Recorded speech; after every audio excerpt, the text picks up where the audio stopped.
तुमच्या सगळ्यांचं खूप खूप स्वागत माझ्या ट्रॅव्हल विथ आशिषच्या या सिरीजमध्ये.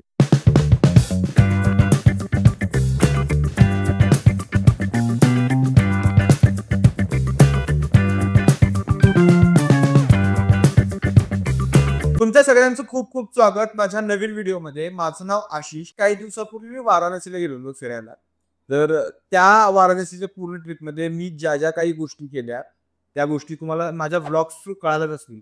पण वाराणसीमध्ये भरपूर सगळ्या गोष्टी आहेत करायच्या. या व्हिडिओमध्ये तुम्हाला सगळ्यांना मी सांगणार आहे my top recommendation things to do in Varanasi. सगळ्यात पहिली गोष्ट जी मी तुम्हाला सगळ्यांना रेकमेंड करेन ती म्हणजे देवदर्शन.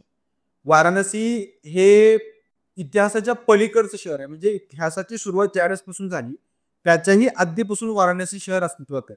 आणि तसंच वाराणसीमध्ये बरेच सारे मंदिरं वगैरे आहेत.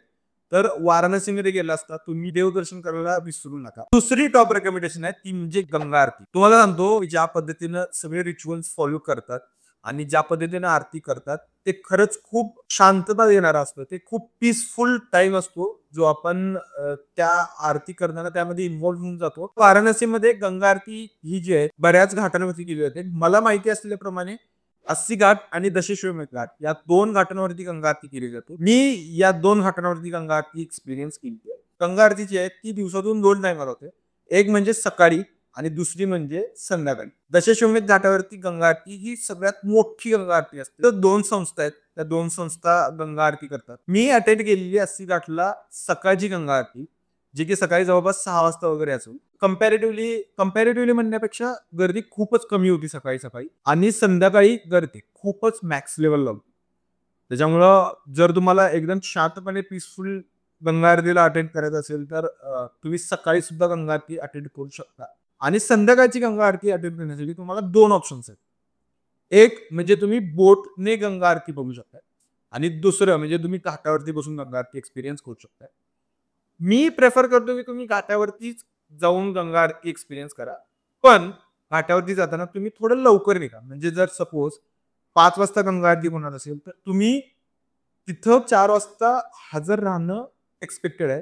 जेणेकरून तुम्हाला समोरची सीट मिळेल बसायला आणि तुम्ही चांगल्या पद्धतीने गंगा आरती एक्सपिरियन्स करू शकता. So my third recommended thing is early morning boat ride. मी 80 घाटवरती गेलेलो आणि 80 घाटवरती मी जवळपास सकाळी 5:30 वाजता गेलो आणि मग बोट राईड घेतली. सोबतच तुम्हाला तिथं घाटावरती काही जण अशा पद्धतीनं पक्ष्यांसाठी खाद्य विकायला येतात. तुम्हाला ते खाद्य आतमध्ये नदीमध्ये पण तुम्हाला बोटवरतून विकायला येतात.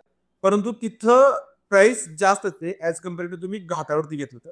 तुम्ही जर सकाळी लवकरात लवकर गेलात तुम्हाला अशा पद्धतीचा एक चांगला सनराईज बघायला भेटतो. तिथं जो मी सनराईज बघितला one of the best sunrises I have ever witnessed. त्यामुळे मी तुम्हाला रेकमेंड करतोय की सकाळी सकाळी लवकर उठा, बोट घ्या आणि जाऊन तुम्ही तो सनराईज एक्सपिरियन्स करा. आपल्या सगळ्यांच्या खूप जवळचा विषय आणि मला वाटतं की आपल्या सगळ्यांचा सगळ्यात आवडता विषय जो आहे तो म्हणजे चाट. आणि वाराणसीमध्ये तुम्हाला सांगतो इतक्या भारी भारी पद्धतीचे चाट्स मिळतात. हो हो हो तुम्हाला मी पूर्ण ब्रेकडाऊन करू शकतो कधी आणि काय खायचं. तर तुम्ही वाराणसीमध्ये गेलात तर सकाळी सकाळी उठून तुम्ही तर राम मंदिराला जाऊ शकता. मी हायली रेकमेंड करेन तिथे जिलेबी नक्की खावा. ती जी जिलेबी होती ती जिलेबी मी माझ्या आयुष्यामध्ये खाल्लेली सगळ्यात भारी जिलेबीपैकी एक होती. दुसरी महत्वाची गोष्ट जर तुम्ही राम मंदिराला जात असाल तर थोडं लवकर जावा कारण तिथं भयानक गर्दी होतं. भयानक म्हणजे भयानक गर्दी होती. जर तुम्ही विंटर सीझन मध्ये जात असाल तर तिथं तुम्ही मलैयो खाऊ शकता. मलैयो बद्दल मी असं काहीतरी लिहिलंय की कुछ मीठे पल शब्दों में बयां नहीं किए जा सकते उसे आपको बनारस जाके ही चखना चाहिए. पण संध्याकाळी जाऊ शकताय काशी चाट भंडारला. तुम्हाला सांगतो इतकी भयानक गर्दी असते काशी चाट भंडारला. का? कारण ते आहे दशाश्वमेध घाटाच्या जवळ आणि दशाश्वमेध घाटाच्या जवळच असल्यामुळे आरती झाल्यानंतर सगळेजण तिथंच चाट खायला जातात. भयानक म्हणजे प्रो मॅक्स लेवलची गर्दी तिथं असते. तिथला टमाटर चाट, पालक चाट नावाचा एक पदार्थ होता. असे बरेच चाट ज्या गोष्टींची नावं मी ऐकली सुद्धा नव्हती. चाटची नावं मी ऐकली सुद्धा नव्हती. अशा पद्धतीचे भारी भारी आणि स्वादिष्ट चाट तिथं मी खाल्ले. My fifth recommendation is baati chokha restaurant. Baati chokha हा तिथला एक लोकल क्युझिनचा भाग आहे. तिथलं एक लोकल डिश आहे. पण बाटी चोका रेस्टॉरंट हे जे हॉटेल आहे ते इतक्या ऑथेंटिक पद्धतीने तिथं सर्व्ह करतात. तुम्हाला सांगतो मी तिथं पहिल्यांदा गेल्यास त्यांचं लाईव्ह किचन म्हणजे लाईव्ह ते बाटी कसं बनवतात ते तिथं दाखवलं जात होतं. त्यांनी मेनू कार्ड जे आहे तो एका सुपामध्ये दिला होता आणि ते सर्व्ह सुद्धा करतात. ते पत्रावळीमध्ये सर्व्ह करतात. हे सगळं जे ऑथेंटिक पद्धत होती त्यांची सर्व्ह करायची ती खरंच खूप भारी होती. सोबतच त्यांचं फूड पण खूप भारी होतं. मला तिथं बाटी जी आवडली ती सत्तू बाटी. त्यानंतर त्याच्यावरती तूप आणि चोखा हा कॉम्बिनेशन मला खूप आवडला. जर तुम्ही बाटी चोखा रेस्टॉरंटला जात असाल, तर कृपया वीक कधी जावा. वीकेंडला तिथं पंक्ती बसतात. लिटरली तिथं वीकेंडला पंक्ती बसतात. My 6th recommendation thing to do in Varanasi is Vatika pizzeria cafe. Varanasi मधला हा जो कॅफे आहे तो एक ऑथेंटिक इटालियन फूड सर्व करतो. बऱ्याच साऱ्या अशा गोष्टी मी तिथं नवीन नवीन ट्राय केल्या. मी तिथं पास्ता खाल्ला, पिझ्झा खाल्ला, मी तिथं कॉफी पिली, मी तिथं स्पिगेटी खाल्ली.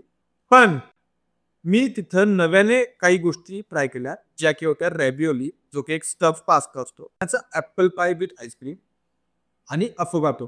या नवीन गोष्टी मी त्या ठिकाणी ट्राय केल्या. तर नेक्स्ट आहे सारनाथ. सारनाथ हे वाराणसीपासून 10 किलोमीटर अंतरावरती आहे. सारनाथ ही भारताच्या दृष्टिकोनातून खरंच खूप एक महत्वाची जागा आहे. ती एक आर्किओलॉजिकल साईट आहे. सोबतच ती एक युनेस्को वर्ल्ड हेरिटेज साईट सुद्धा आहे. आणि सारनाथला इतकं महत्व मी का म्हणतोय? कारण सारनाथ ही ती जागा आहे, ज्या ठिकाणी भगवान गौतम बुद्धांना ज्यावेळेस एनलाइटमेंट झालं बोधगयाला, त्यावेळेस त्यांनी त्यांची पहिली शिक्षा जी दिली ती सारनाथ इथं दिली होती. त्याच्यामुळं बौद्ध धर्माच्याच दृष्टिकोनातून सोबतच पूर्ण भारताच्या आपल्या सगळ्यांच्या दृष्टिकोनातून सारनाथ ही एक खरंच खूप इम्पॉर्टंट ठिकाण आहे आणि आपण तिथं व्हिजिट केलं पाहिजे असं मला वाटतंय. सारनाथ हे ते ठिकाण आहे ज्या ठिकाणाहून आपल्याला आपलं भारताचं नॅशनल एम्ब्लेम मिळालं अशोक स्तंभ. हे आपण सारनाथ मधूनच मिळालेलं आहे. सारनाथमध्ये एक म्युझियम आहे. त्या म्युझियम मध्ये अशोक स्तंभ ठेवला गेलेला आहे. तर या काही गोष्टी होत्या ज्या माझे रेकमेंडेशन्स आहेत, जे तुम्ही वाराणसीमध्ये गेल्यानंतर करायला पाहिजे. सो तुम्हाला जर हा व्हिडिओ आवडला असेल आणि हा व्हिडिओ जर युजफुल वाटला असेल, तर तुमच्या मित्रांना, मैत्रिणींना, फॅमिलीला सगळ्यांना शेअर करा. आणि जर अजून काही गोष्टी तुम्ही एक्सप्लोर केल्या असतील, तर त्या खाली कमेंटमध्येच मला सांगायला विसरू नका. सोबतच मी असेच ट्रॅव्हल रिलेटेड व्हिडिओज बनवत असतो, फूड रिलेटेड व्हिडिओज बनवत असतो आणि लाईफस्टाईल रिलेटेड व्हिडिओज बनवत असतो. तर तुम्हाला माझे जर व्हिडिओज आवडले असतील, तर प्लीज माझ्या चॅनलला सबस्क्राईब करा. भेटूया नेक्स्ट व्हिडिओमध्ये. Until then, bye bye.